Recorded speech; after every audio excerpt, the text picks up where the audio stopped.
everyone, welcome back to Sunday Live Show. Thank you so much guys for tuning in. Well guys, we are talking about Umnakwethu reunion.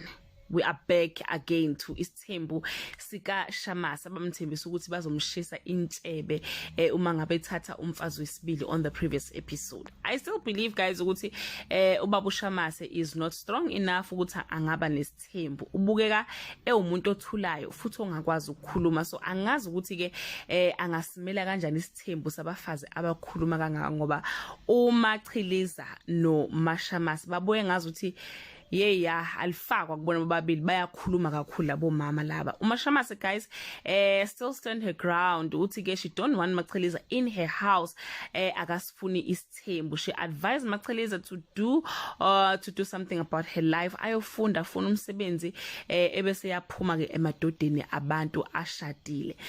She also said the record straight what she don't want wife number 2, etshela ke umnyeni wakhe ubaba MaShamase uthi ngabe hlulwa yilokho akamu divorce yena aqhubeke noMachiliza wakhe. So it up to MaShamase ke ukuthi ke wenze njani, uchitha number 1 athatha number 2, or uyena wazi ukuthi uzokwenza kanjani.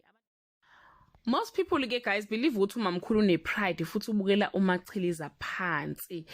Angazi ukuthi uthini wakho umbono, are you team MaShamase or Machiliza? Please comment below and share your opinion.